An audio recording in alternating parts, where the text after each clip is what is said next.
I remember my elementary school days, and during school breaks, my friends would gather around and boast about who had the better grades, who had a bigger lawn, or even whose parents spoiled them with the most money. Hey, psst! I heard that Ashley, she has 2 dogs, 2 cats, and a unicorn. How lucky. As a kid, my impression of success was to be just like the cooler kids who had everything I wanted. Obsessed with attention and academic achievements, I put all of my efforts into taking classes and exams, mindlessly hoping that one day I would just simply become a successful adult. I never really took the time to create manageable goals or to prioritize other aspects in my life. Not only do children naively believe in materialistic success, but many adults also continue to share the same mindset. People work long, hard hours and compare themselves to those who earn more simply for what society deems as more successful. Money, popularity, relative rank in society, the list goes on. True happiness and success actually comes from developing inner self and is achieved through personal goal setting. Today, I would like to tell you guys 3 ways you are defining success in an unhealthy way and how you can avoid it. So firstly, constant external validation is a strategy for misery. As a kid, I constantly thrived off of the praise I received from parents, peers, and teachers. I worked hard to bask in the few scraps of glory and to stick my tongue out at my friends or siblings. Now, in addition to feedback, you may also seek digital likes, follows, and emoji-filled comment sections from people you don't even know. Are these external factors what define your success? Thinking back, I always thought that compliments and overwhelmingly positive feedback proved the value of my work. I wanted to be the perfect Asian kid at every family gathering, and that my relatives would compare their own children to me. Sorry, cousins.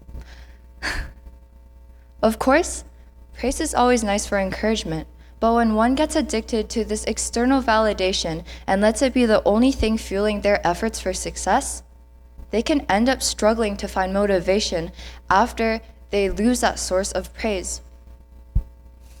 They become dependent on a drug that makes them lose focus of their individual journey.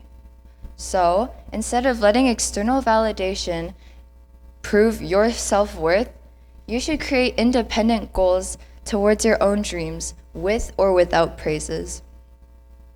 Secondly, you should stop worrying about comparing yourself to the success of others.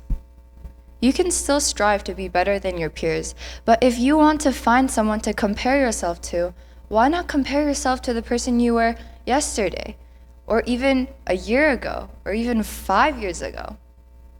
Are you happier, wiser? Are you more loving? Are you making efforts into bettering yourself? I remember when I first joined track and field in grade 4. I wanted to be the fastest runner on my team. Of course, during our first practice match, my friend, let's call her Mary beat me with a time way faster than I got, and I was envious. I was upset at myself too for underestimating others, but also not performing as well as I thought I could. Later on, I started creating little goals for myself and improved on my time little by little.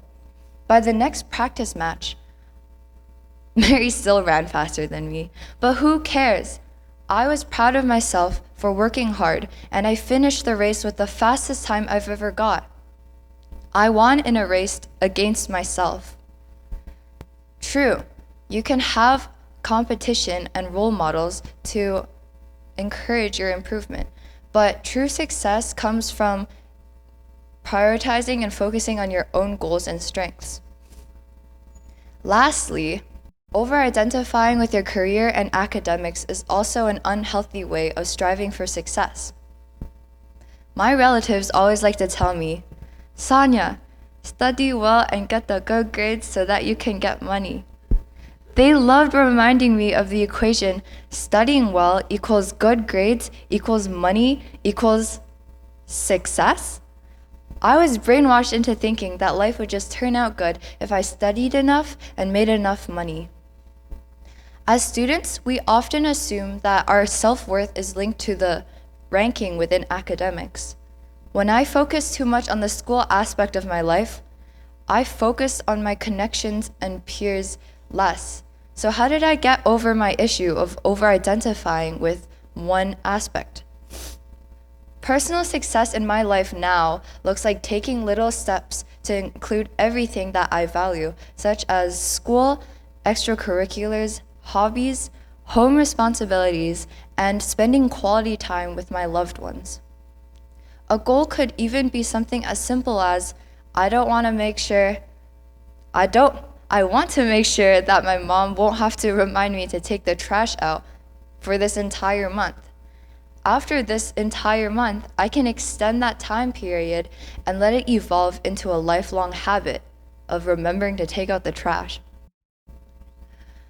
When one takes too much focus into one aspect of their lives, they can negatively impact their connections with others and also limit the breathing space they have to fully enjoy what life has to offer.